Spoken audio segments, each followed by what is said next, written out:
Hello, a day in my life as teacher Miss Waray Virgin. Umaga pa lang, nag-asikaso na ako papunta ng school with my daddy Jmar. Nagpunta na kami doon para kami mahiaga sa pagdatong sa aming mahal na paaralan ng Hangtod Integrated School. Buti na lang at medyo makulimlim lang ang panahon, waray oran. Pero mahulos an salog or an amo ginaagian. Ini nga tulay ang Talura Bridge ini. Sa mga hindi alam kay mga Tagalog kam ano. And then, ito naman nga agian, tig-anala niyo kay ay sa may kampo ini. Hello Mama Mary. Ayan, di kan ini man sa may Falengke. Letter F iton. Ay, karyag gula. Didi na insan ato kalagitnaan ng Vong 2 sa Palapag Plaza. Medyo natagalan kay bumili kami ng ulam Ness.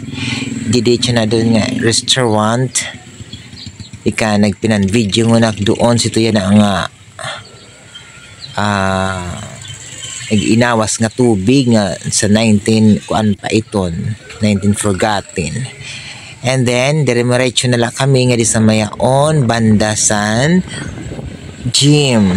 Di kan super nga to na sa highway ti pa Hangtod Integrated School.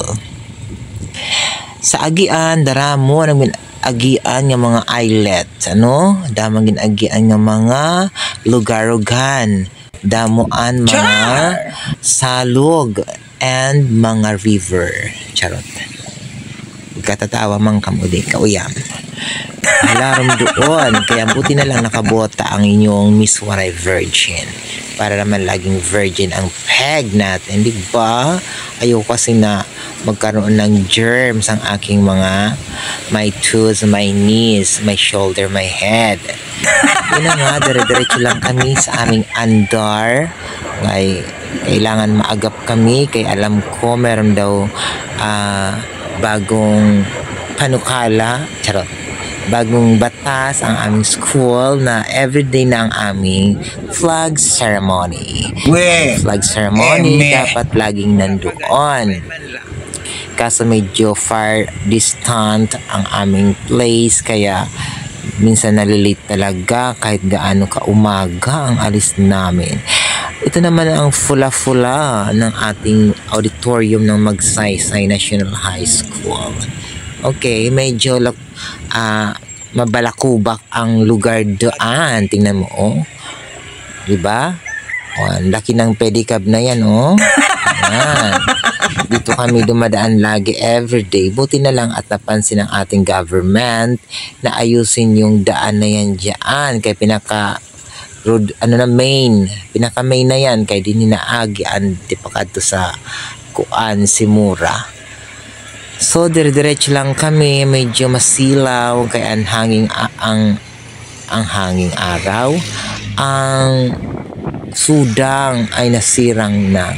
So, diretso lang kami sa medyo mataas na Kuan Sigad ng Palapag papunta ng Hangtod. So, tuloy-tuloy lang kami. In fairness, masarap magbiyahe kasi nga, hindi gaanong mainit. Yun nga lang, medyo nagmamadali kami that time, kaya bahin kami abutan sa oran, kaya ang langit, permila masurob on. Ayun. Sigilan amo andar. Kaya lang kaman di kami umandar, di kami magdire-diretso. So, malapit na tayo sa medyo may kahabaang bundok na ginaakyat. Kaya laban lang alaksan. Ayan, dyan, nakikita nyo naman, di ba? Ganon, kailangan lang talaga ang maingat na pagdadrive. Kung ako iton, linupad na ni malmag nalat kunta. Kaya ayoko na mag-drive. Dyan, so malapit na tayo. Diba? Diyan talaga. Pero kaya ko yan dyan umakyat nung nagda-drive pa ako. Kaya ko naman dyan. Medyo okay naman yung ano ko dyan, driving skills. Yung nga lang, talagang pag minalas tayo, kailangan talaga ipukpok yung ulo sa pader. Kaya, ayun, ayoko na tuloy mag-drive. So, dito na ang pinaka the best part dati, no? Ito din yung nga banda, gidalunuti ini kay direpensimentado.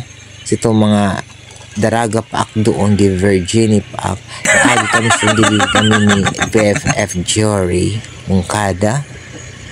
Nagbinaktas kami sa doon. Ako man kunong kay babaihan ako. Diyos ko, giarte hiyaks doon inaagi. Di ko kuri imag lakaw sa doon kay madalunot. Di dalunot. Di kan kaharayo sa jangtod. Di ko kuri talaga kailangan skilled driver ang maagi doon kay makuri talaga agian.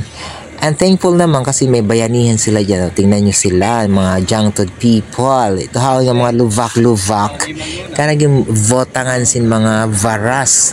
Kaya para diri mga maluho-luho. Kaya syempre pag naagan virgin, dapat diri na himamal mag-fuyet.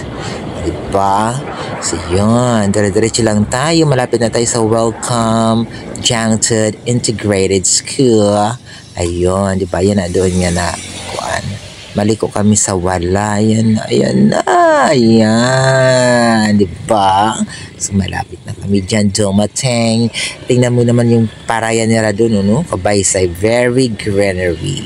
Napakaganda ng tubo ng kanilang palay dyan. Sana hindi ulanin masyado pag mag-anin sila kay para mabaysay ang busol. At yun nga, pumasok na kami ng Barangay Jangtod at lumiko na nga kami papuntang sulod ng school. Dali na kami sumagka doon. Yan ang iskinita ng papuntang Jangtod school. Yan, so sumagka na kami sa Makifot na gate. And then, ayun na nga, maaga kaming dumating that time. Tapos, inantay namin yung mga bata na magtiriro kasi nga merong flag ceremony. At salamat nga at hindi ako na late. Bye!